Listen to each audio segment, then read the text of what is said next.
Hello and welcome to the Total Soccer Show, the Wednesday edition. I am Daryl Grove and I'm joined by the man who is withdrawing his application for the Belgium national team manager's job. Position filled. It's Taylor Rockwell. Hello. Hello. Yeah, I'm a little bit bummed, although I would have had to learn, 4 different languages to make it work, so I guess that's good. I'm not really great when it comes to languages. So who did get the job? Because you told me this just before we started recording. I did. Well, should I pronounce it the way I pronounce it, which is Roberto Martinez, or should I pronounce it the way your people do, which is Roberto Martinez? It's up to you. Let's go with how you pronounce it. Yeah, Roberto Martinez. My people have suffered enough this summer. Yes, late of Everton, formerly of Wigan, now of Belgium? Yep. A bit of a step up there, I would say. From Mark Wilmots. Well, I would say a bit of a step up in terms of, I think when he got the axe at Everton, most people would have thought, maybe a championship side, maybe a newly promoted side. I would say managing the golden generation of one of the prominent national teams in Europe is kind of a big deal. What do we think about this if you're a Belgium fan?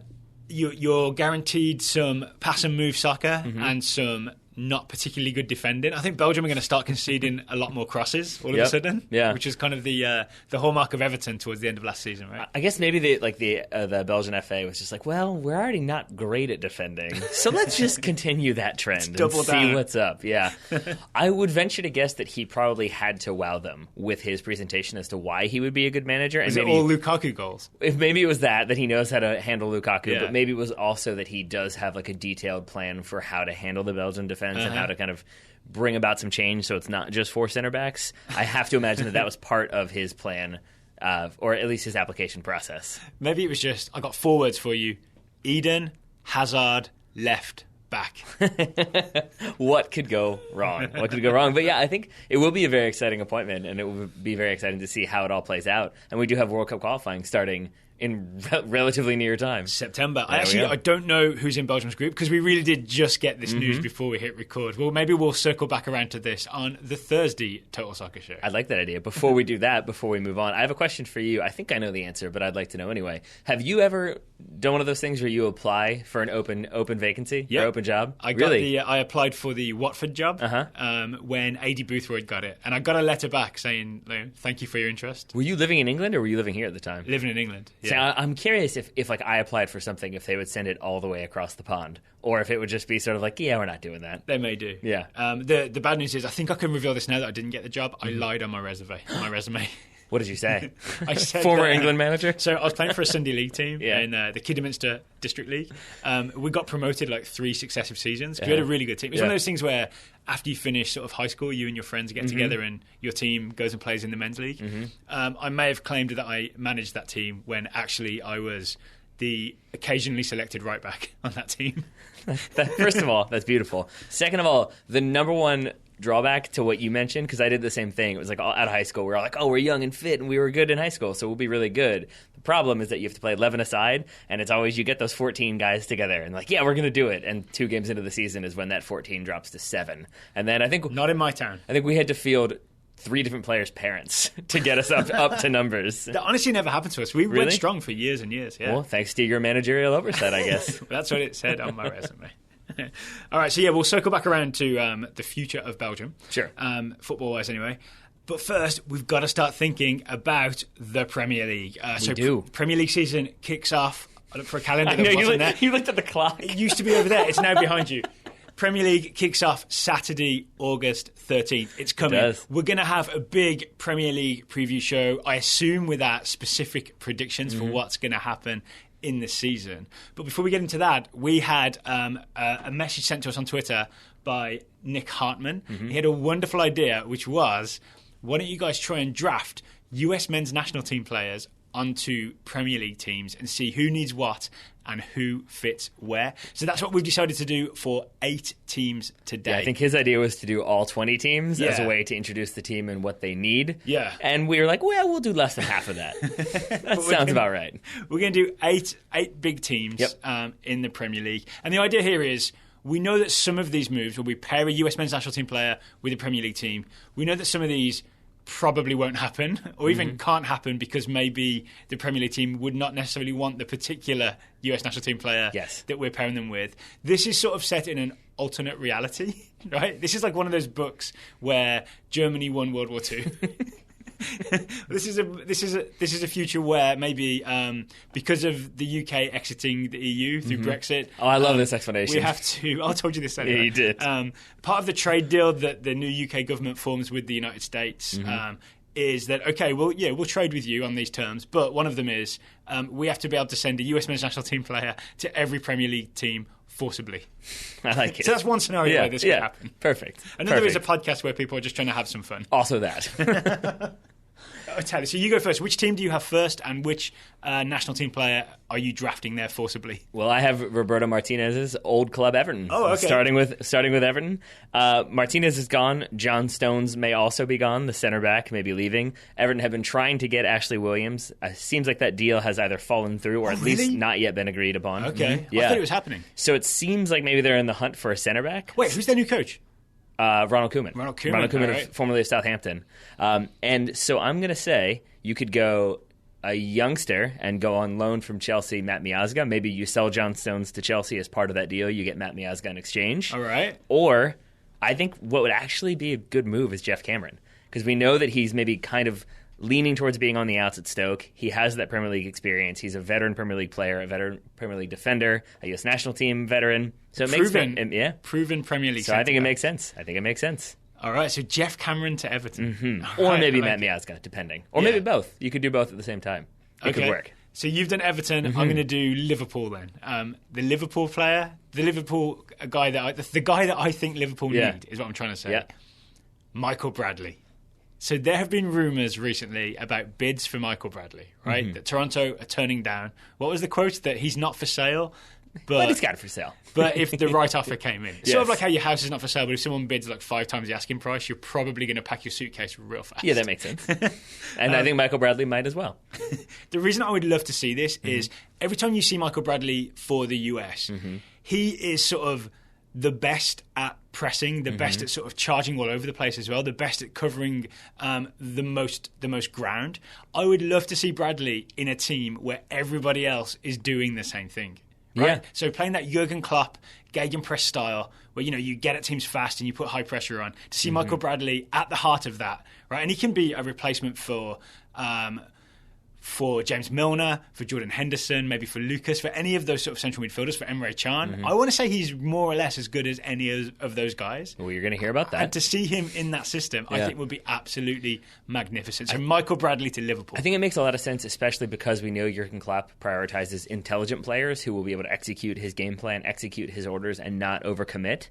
I think some other U.S. players, Jermaine Jones looking in your direction, might do that. Yeah. Michael Bradley would probably be able to kind of hold back a little bit and not get drawn into silly challenges. But don't you think it'd be great to see him not have all the responsibility, just to be like part of a machine that's working? Yes. I think you would also break the mold for how many jerseys Liverpool would have to print and sell, because you would have a lot of Bradley customized kits for Liverpool. This is a commercially successful deal I'm proposing. I think so. Well, I've got Manchester City up next. Okay. And I've got 2 different options. One is out of spite and one is out of more or less could potentially maybe possibly happen. Oh, please give me both. Okay. The one that could potentially maybe possibly happen is Fabian Johnson, because I could see him doing the attacking fullback job that, say, Dani Alves did at Barcelona, that numerous players different did for Pep Guardiola at Bayern Munich. So you bring in Fabian Johnson, who has Champions League experience, but maybe won't agitate for a starting spot because it is Manchester City. It is a step up from Gladbach, and he can do that kind of attacking, but also wing back, but also winger role. So he's kind of a diverse player. Pep's aware of him, right? Pep's definitely. Hasn't he scored against Bayern? Yes, he has. Yeah. Yes. So there's that, and then there's also the spite one. If you look at, is this a spite against Zabaleta? No, it's a spite against Caleb Porter. And he comes in for Darlington Nagbe, plucks out his best midfielder, because Caleb Porter is the one that, they got into it at the All-Star game. Maybe he just wants to mess up Caleb Porter's season, so he just takes Darlington Nagbe and sits him on the bench. And loans him to Seattle. Yes, exactly. Beautiful. Sorry, Portland fans are having a heart attack listening to this right now. Weirdly, Pep's possession style, I could see maybe Darlington Nagbe doing that. I don't know if he's quite that standard. I thought about Nagbe sincerely, and then it became kind of like, but it could work as a joke. But yeah, I think it's just too much of a jump. That would be way Is too it though? big. You don't know until he does it, right? I've never seen him look out of his depth. Put it that way. We've never seen him fail at Man City, so we can't say for sure if but he you know would. what I'm saying? We've never seen Nagby play for the US and been like, oh, he can't handle the pace. Yeah. He definitely handled the pace. Good point. So I'd love to know where his ceiling is. It could be above Manchester City. All right, there we go. You heard it here first. Daryl says Jonathan Nagby is definitely moving to Manchester City. Lock it in. So you said Man City. Yep. I'll give you my Manchester United pick. Oh boy. The US men's national team player. Are you going to hurt me? I feel like you're going to hurt me. I think should go to Manchester United. I thought about this before before today's news came through. Uh-huh. It's Alejandro Bedoya. Ooh, okay. Alejandro Bedoya, because he's a very Jose Mourinho style player in terms of work ethic, tracking back, and also offering some attacking threat, kind of like Oscar does, kind of like he turned Eden Hazard into for just that one season. Yep. Right?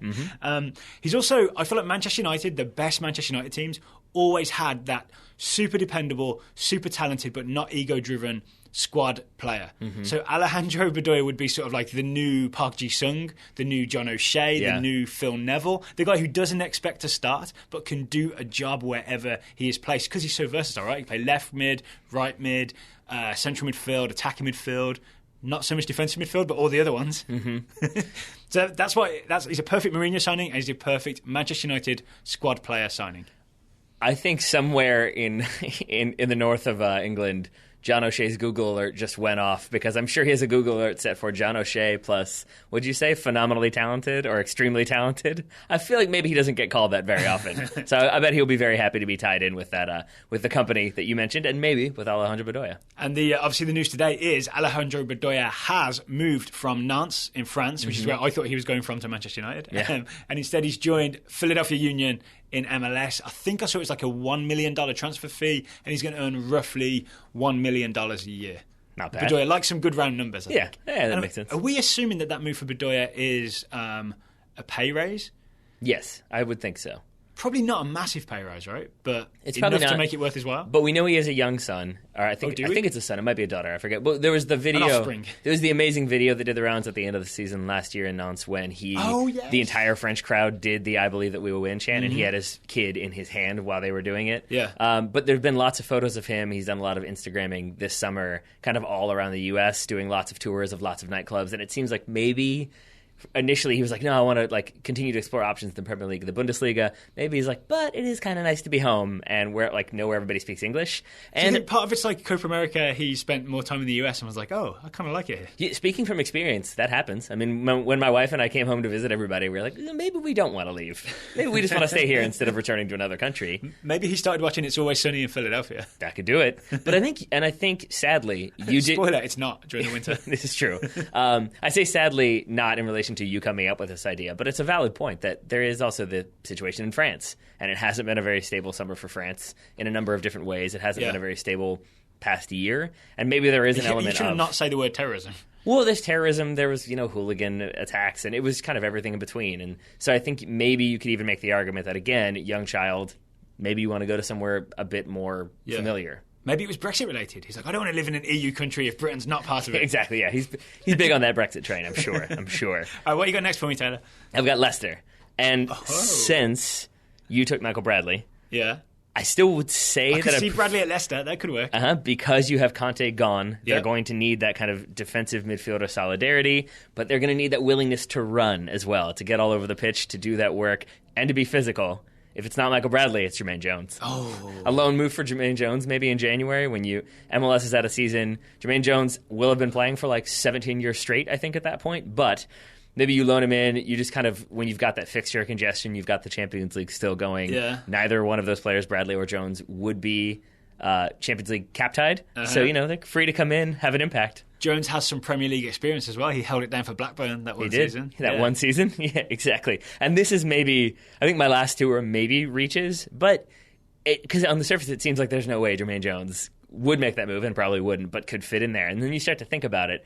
I do think he has the veteran mentality nowadays. I do feel like he would be willing to listen to Claudio Ranieri even more so because they are the reigning Premier League champions. And I think he could do a job, at least for a couple months. As the N'Golo Conte role, holding number 6? As a substitute N'Golo Conte, yes.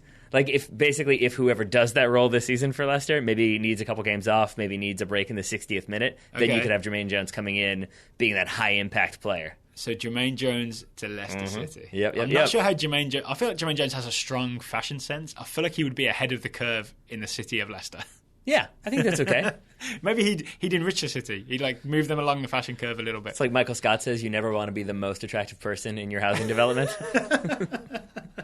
Otherwise, all you have to go down. Yep. Like when Tina Fey goes to Cleveland for 30 Rock. Are you a model? You should eat something. You're too skinny. Yeah. Might be my favourite episode.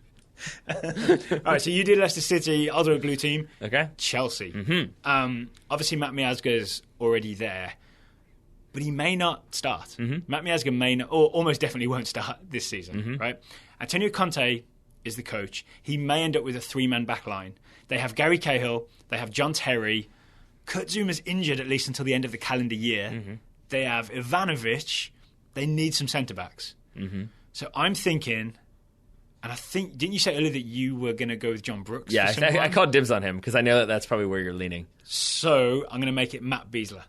All right. Matt Besler in the Premier League playing for Chelsea. All right. Which I feel like, unfortunately, is a thing we're never going to see. Correct. Unfortunately for Premier League fans, because Besler's sort of committed to Sporting KC, right? Yeah. But, this is our alternate reality where we can move players wherever we want.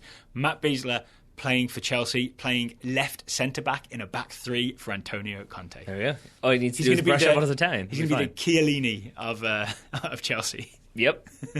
Seems totally logical. I like it. You don't like this? Are you dissing Matt Besler? No, it's just that I think if anyone is going to be the Chiellini of Chelsea, it's going to be Chiellini.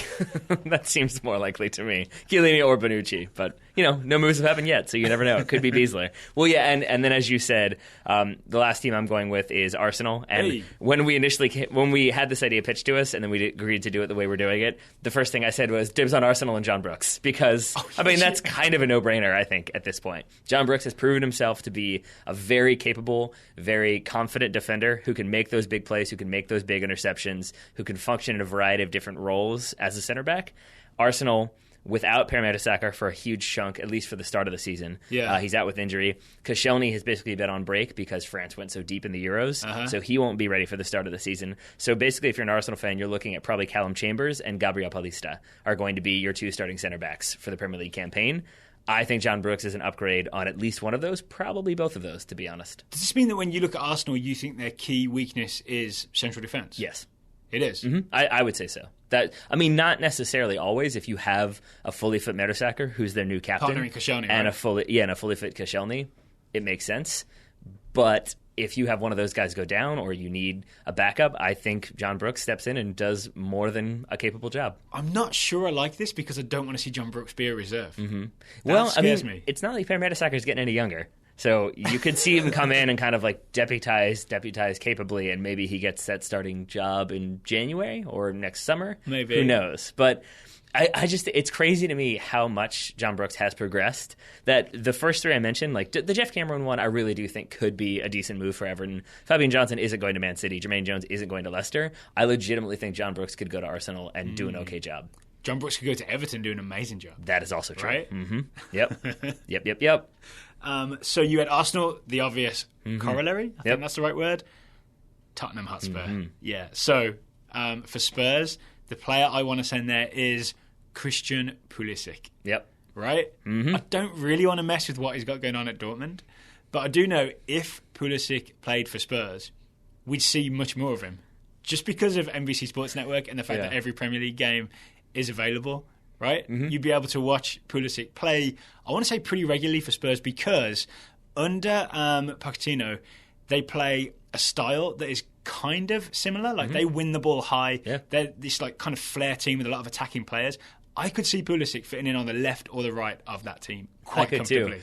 I was laughing, though, because I think I did the same thing you did, where like I took this kind of lightly and like did try to apply some actual logic to most of these, but I definitely wasn't like really serious with some of them. Until you were. Well, I got to Christian Pulisic, and then I just thought, like, nah, I can't mess with that. Like he needs to stay there. He needs to develop. I don't want to even insinuate or make a joke that he might move somewhere. I want him developing at Dortmund. That's why I left him out of mine. So I did 4 teams. You did 4 teams. That's 8. We know there are 20 teams in the Premier League. We're sorry we couldn't get to all of them. But we thought the way to open it up is if anybody has any ideas for any of the other 12 teams, if you have an idea for like which US player could fill a role at West Ham, for example, please email us, contact@totalsoccershow.com. Let us know. And maybe a couple shows from now, we'll read out some of the best fits that we hear. Right, because I think part of this was that we didn't really want to be disingenuous and say like, oh, well, here's clearly what Swansea need. So like, I'd rather just kind of leave that one and let somebody who's an actual Swansea fan say, they've lost this guy, they need this type of player, which fits this player. Same thing for any other club. We just don't want to like present ourselves as knowing everything about that's going on in the Premier League yet. But once we do that preview and our specific predictions, then we'll be fine. And thanks again to Nick Hartman for suggesting this idea. I score us 8 out of 20 on fulfilling this idea. I like it. And thanks as well to our new sponsor. We have a brand new sponsor here at the Total Soccer Show. This is the sponsor that you tweeted about and said this is a sponsor that's coming. It was a picture of Bender wearing a scarf. Yep. Today's sponsor is Roughneck Scarves. Spelled RUFF for those who are curious. They're the official scarf provider for U.S. Soccer, for Major League Soccer, for the NCAA, and for the USL. Not bad. Roughneck Scarves is committed to providing passionate soccer fans with outstanding customer service, professional design, and the highest quality soccer scarves in the world. Right. If you go to their website roughneckscarves.com, you will see all the scarves you can buy. And there's US national team, men's and women's. There's multiple MLS teams. If you want an American soccer scarf, this is the place to go. Right, and I scrolled through it quickly, their college, the NCAA scarves, and I didn't see every single team, nor do I know every single NCAA team. But I would say that they have the big ones in there, and it is a pretty cool gift to give somebody who maybe is just starting college or is an alumni of a certain university, if they have it there, to get that, because it's a very unique thing that I think a lot of schools wouldn't otherwise offer.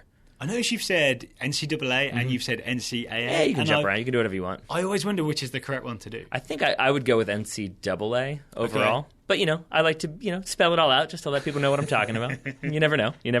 So with the advent of our Roughneck Scarves sponsorship, we thought this was a good time to start talking about scarves on TSS. We have like a sponsored content segment. So I thought this was a great time because people have asked us before, why are there scarves in soccer? Why do fans wave scarves even during the summer? Right. Do you know the answer to that? I believe I do, because I think we've answered it previously. So I know the gist of the back answer. In the day. Okay. So I think it's in the 1900s and 1910s, when people first started attending football matches, they wanted a way to show their support, but you don't have replica jerseys at the time. You don't have kit sponsorships, strangely enough. So the easiest way to do that, especially given the harsh English climate, would be to wear your big winter coat and then have a scarf that shows the team colors, and that's what people would do. And my understanding is that these scarves in the 1900s, they were literally knitted at home, right? Yeah. There's not a club shop where you'll go in and buying one back in those days. It would be a way to show your colours by buying the yarn yourself, knitting it at home, or maybe asking your parents to do it for you. I suppose a lot of grandmas maybe were it's a little more likely, doing some work here. And then you could go to the game and you could wear your scarf and show your colours. Right, because you're going to be wearing a scarf anyway, and so it allows you to kind of show that colour a little bit, because I'm no fashion expert, but I'm going to guess that English fashion in the 1900s was dominated by black. I'm going to say that was the primary color that people were wearing, especially in their coats. Have you been confused by black and white photos? Is that what has happened here? Oh, there was color? I didn't know that. No, but I think that was kind of it's like, the Henry Ford line about you can get the Model T in any color you want as long as it's black. I feel like that was maybe the same case for most of the garment districts in England for like the heavy winter coats. So if you got to wear a scarf anyway, you wear the handmade one that represents your team's colors. Usually it was like 2 colors, right? It usually be, if you're Man United, it's red and white or red and black, for example. Or back in those days, would it be yellow and green for Newton Heath? It might be. I forget when they changed Newton Heath rail lines. I think it was before the turn of the century, but could be wrong. Get ready for a Department of Corrections email coming your way. Yep. Newton Heath, Lancashire, and Yorkshire Rail Lines, I believe, was their official team name for a little bit of time. Well, the good news is you no longer have to knit your own scarf. You can go to roughneckscarves.com, scroll through their selection. You can also make a custom scarf there that, again, you don't have to knit. You can just design it on the website and then have it printed and shipped to you. And if you use discount code Total Soccer Show. It's the name of our show, so it's easy to remember. It is. You get 20% off the regular price at roughneckscarves.com. You certainly do, Mr. Grove. You certainly do. Shall we move on? Yeah, well, just a final thank you to roughneckscarves.com for sponsoring today's episode. They're going to be a sponsor going forward, so we're really happy to have them on board. We will put a link to their store in the show notes. Sounds like a plan, good sir. We got a question. Well, we've got, I guess, 2 different questions today, but they kind of blend together. Okay, yeah, so we have a question from Skylar Olsen and a question from Ira Jersey, which is more or less the same question, but we want to get both questions in there before we give the answer. Okay, so Skylar emailed to ask. It's a question about penalty kicks awarded for handballs. Skylar says, it seems quite arbitrary what officially constitutes an intentional handball, and there are many times where even if there was a handball in the box, the attacking team was nowhere near actually scoring a goal. So, is there any way to adjust this rule to make it fairer? Don't answer yet, Taylor Rockwell, because the similar question came from Ira Jersey.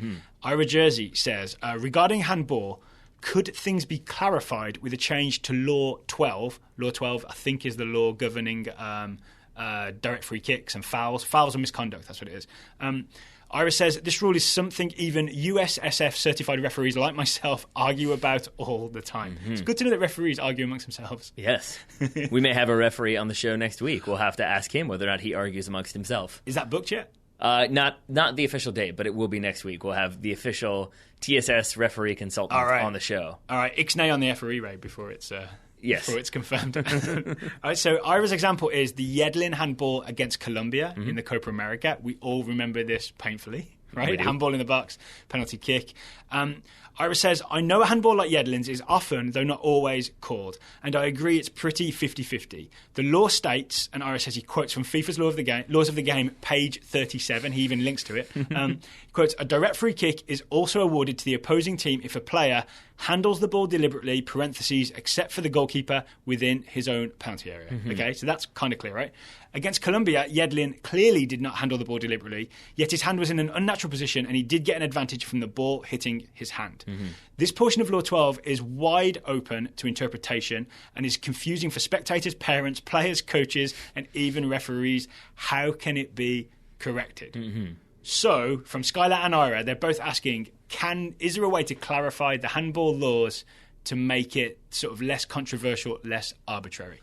I don't think so, is my answer. Oh, really? Yeah, because first of all, I think as with a lot of the laws of the game, they come about through evolution and through probably a lot of discussion. So to go back to Skylar's question, for example, like that same idea of like sometimes handballs are awarded away from the goal, but they're still inside the penalty area, so then it's a penalty. I mean, that same thing happens with tackles where they're like just at the corner of the 18 or he's dribbling towards the touchline, he's about to go out of bounds, and then he gets fouled, and that's the penalty. Yeah. It's the same idea, and you have to imagine that people have already had that conversation and thought like, well, what if he's heading in that direction? Maybe we should change it so that then it's not a penalty. Like, and you really, at the end, you have to have some sort of larger rule, all-encompassing rule that then maybe is up to the referee's discretion. Yeah. So that's why I think that handball is always going to be a penalty no matter what if it happens inside the box. But isn't this a great example? So the reason that any foul inside the box is any direct free kick inside the box is a penalty kick, right? And the reason they don't make it like if it was a goal-scoring opportunity, it's a penalty kick. If not, it's not. Right. Is because it's too arbitrary to start deciding whether it was a goal-scoring opportunity or not, right? Okay. So that's why they make that in the penalty area.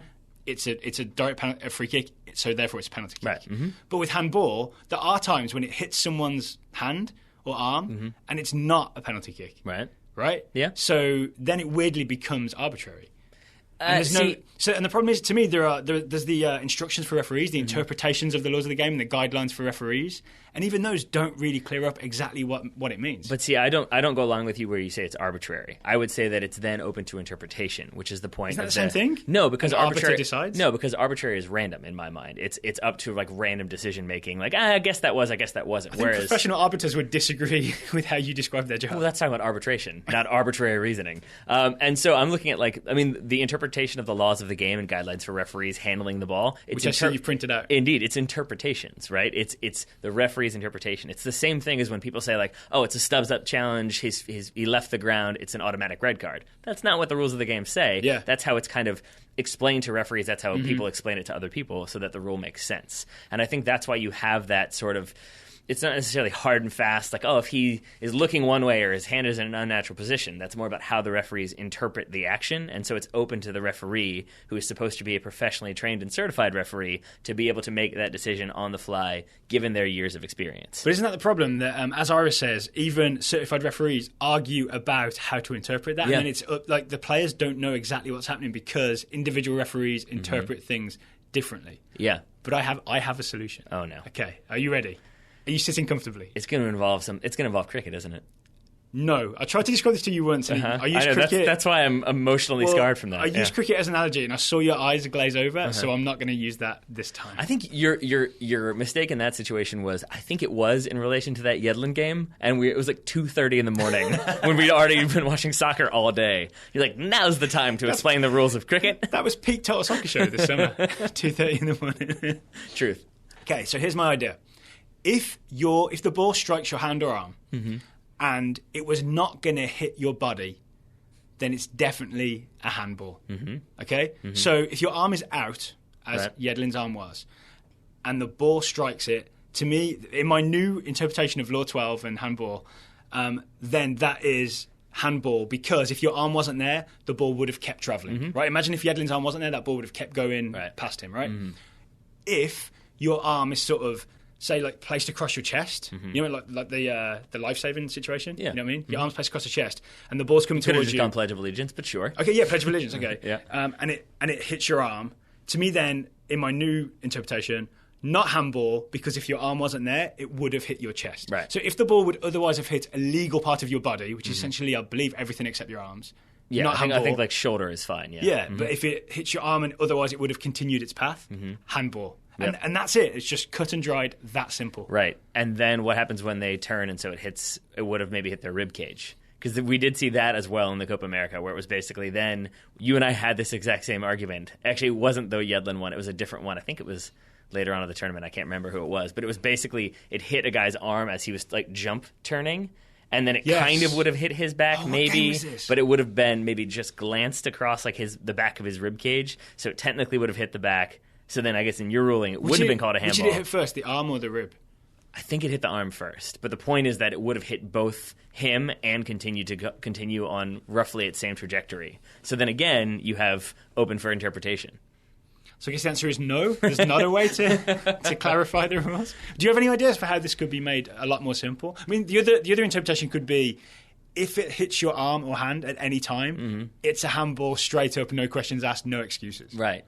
That's like a draconian way of doing it that is genuinely clearer, maybe not better. No, I don't think it's better at all. Honestly, but it is clearer. I personally don't think the rule needs clarification, because I think we do sometimes have these debates from time to time.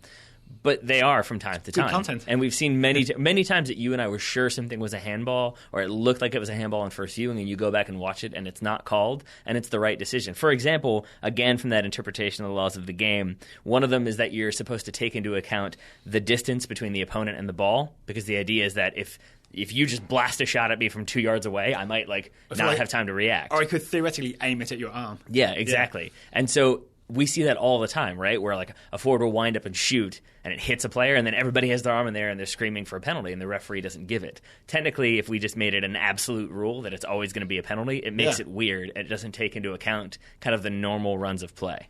So you would leave it as it is? I think so, yeah.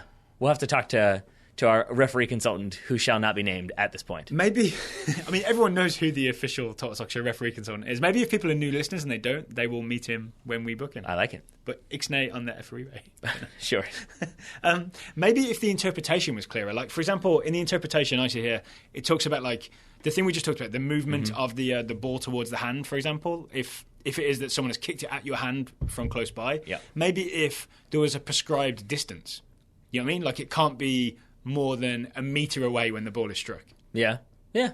Okay. You know what I'm saying? So maybe you just have some specific diagrams and distances that make it clear what is acceptable and what is not. Oh, yeah, that should clear it right up. Just get a bunch of diagrams and charts out. We've got a cartographer in there. He's really going to town, making stuff make sense. So, like on an NFL field, you have the yardage. You just need to have all the yardage inside the soccer penalty area. Just every inch of it needs to be covered in yardage measurements, so it's easy to tell how far away the ball was. I feel like, and I know... I'm joking if anyone's getting real angry. I know you didn't mean for this to be the case, but I feel like you've kind of laid the groundwork for Skynet. Because at a certain point, it's going to be like, well, we can't really track this. We need some kind of computerized system to track distance and time and velocity. And then it becomes a self-aware robot, a referee robot, who then takes over the world. Well, there is a thing called Hawkeye. Yep. Do you know about Hawkeye? I do. So I've ended up going back to cricket here, but there is a thing. There's a similar rule in cricket to what I was proposing with the handball of whether it would have hit your body or whether it was just going to hit your arm and go through, right? Yep. And they do a similar thing with the ball going at the wickets and whether it would have hit someone's leg. And what they do is they have Hawkeye track the sort of spin and speed and shape and the path of the ball, and then they have it. They computer generate, or they simulate, I guess is the word, the path of the ball if your leg was out of the way and shows you where it would have gone. And if it hits the wickets, then you're out. Okay. So Skynet's already coming. I like that idea. If it's in the form of Robert Patrick, if they've if they make it look like Robert Patrick, I'm going to be a little bit alarmed. I'll put it that way. That's all I can say. And if you don't know who Robert Patrick is, just Google that name and it will make more sense. You'll know his face, right? Yeah, indeed. So, Skylar and Ira, I hope we have answered that question. I can say we did our very best. Yes, I think so. We probably haven't answered it to the degree that they would have liked, but, such is life. All right, final segment of today's show, Taylor. Yep. The Total Soccer Show Scouting Network. I was joking yesterday that the network is lighting up and reports are coming in. I feel like the more reports we read out, the more we're getting. This thing is really rolling. Yeah. So, again, if you're new, we have our long-time listeners and supporters.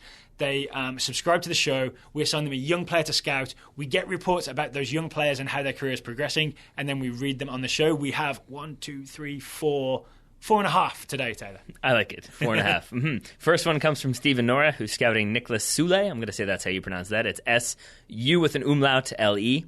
Where's Nicholas Sule from? I'm going to guess Germany, he says, ? Yes, because he was, well, we'll get to that in a moment. I will say, Stephen reports that the Hoffenheim defender was linked with several clubs this season, including Liverpool, but in the end decided to stay put. He announced this via Instagram with a post that Google roughly translates to, I stay in the Hoffenheim next season also. Beautiful. Nicholas was also selected to the German Olympic team that will be competing for the first time in the Olympics since 1988, where they earned a bronze medal as West Germany. All right. Up next, we have Robert Gribble is scouting Ovi Ejaria. This is a recent assignment. Ovi Ejaria, I believe, is an English-Nigerian player at Liverpool. Yep. Okay, so Robert sends us a mixed report. Ejaria picked up a groin injury against Chelsea last week in a pre-season friendly and will likely miss Liverpool's 2 remaining pre-season matches. That's bad news, right? For a youth team player, part of the first team for pre-season, that's your chance, so don't get injured. However, it's rumoured, says Robert, that the youngster is set to receive a call-up to the full Nigerian national team for the Cup of Nations qualifiers in September. I don't like it because that's Nigeria and not England. It does seem like the Scouting Network is becoming a way to keep tabs on potential England national team players. The dual national network. Yes. I feel like maybe you have like an email line set up with Sam Allardyce and you're just funneling all this information to him. Like, you got to get this guy quick. He's going to jump ship. I'm going to put on my things to do list for after the show. I like it. Well, speaking of, I believe, young English players, we've got a report from Charlie McHugh, who's scouting Trent Alexander-Arnold. Charles watched Trent play the second half of Liverpool's friendly against Tranmere Rovers thanks to his LFC TV subscription, which he says he was obligated to secure after receiving his assignment from the TSS corporate office, much to his wife's chagrin. Trent was also part of Liverpool's traveling squad for the US friendlies against Chelsea, Roma, and Milan, and featured at right back. He continues to impress and doesn't look out of place playing alongside players from the senior squad, meaning we will likely see more of Mr. Trent Alexander-Arnold? Yeah. During the League Cup. Next up, Stephen Kovac is scouting Harry Winks, the man with, Stephen says, the most English name ever. Yep. Stephen says that Winks played in both exhibition Mr. Winks played in both exhibition matches for Spurs in Australia. He had a solid second half against Juventus, but conceded a foul that led to the only goal against Atleti. He's enjoying learning from Victor Wanyama, referring to him as a big brother, but seems destined for a loan to the Championship.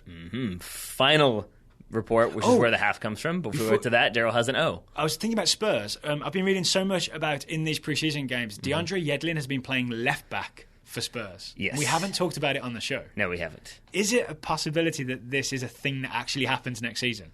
It's a possibility that he is their reserve left back, yes. It's a possibility that with Big Sam having left Sunderland, I feel like those rumors have dried up, and so maybe they're looking to keep him as insurance. Maybe they're just trying to play him in different positions to show his versatility, to maybe get a loan, maybe get a move in there on a permanent basis. Yeah, the thing that I think is Ben Davies, the Spurs left back, the Welsh left back, who you will have seen during the Euros, he's probably having a rest because he played so deep in the Euros. Yep. The other left back, I think, is Danny Rose, who at least went to the Euros and played a bit, so he's probably getting a rest.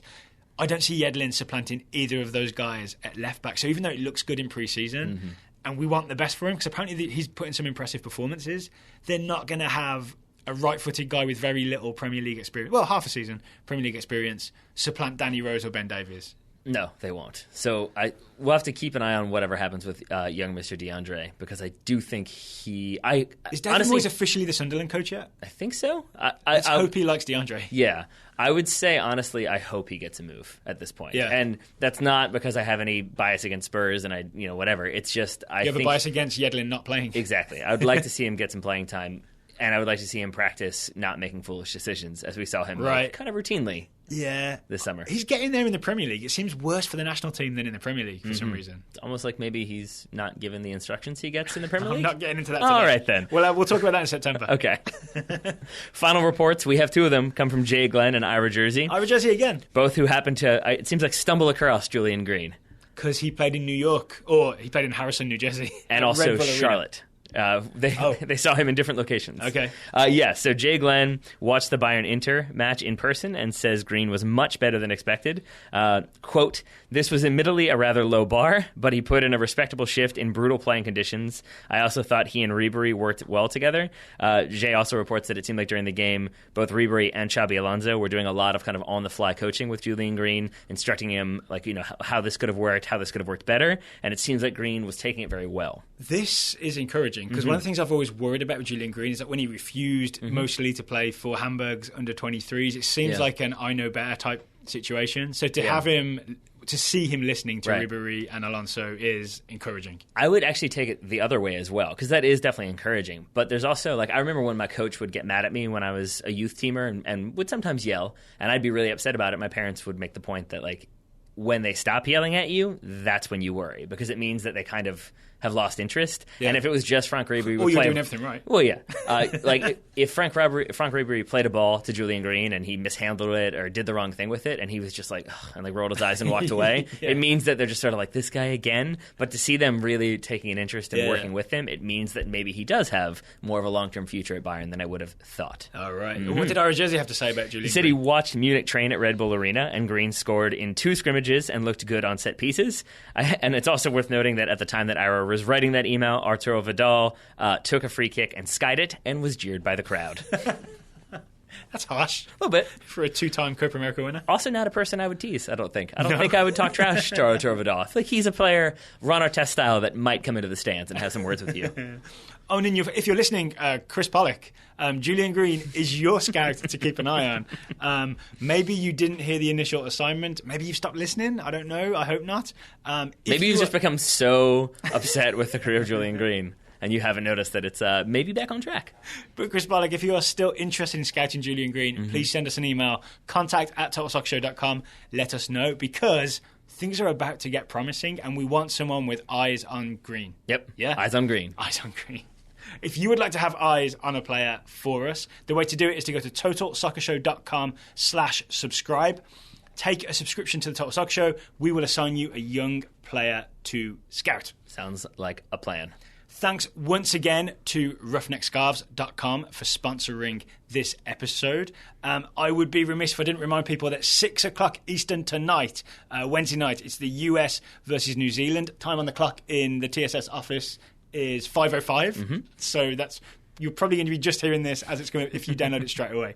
We will be back Thursday morning with a review. Thursday afternoon, because we have that meeting at 11, with a review of the US women versus New Zealand. Yes, Until then, Taylor Rockwell, thank you for taking the time to talk to me today. Right back at you, Mr. Grove. Listeners, thank you for spending time with us. We hope you enjoyed it. I know that we did, and we will talk to you again on Thursday.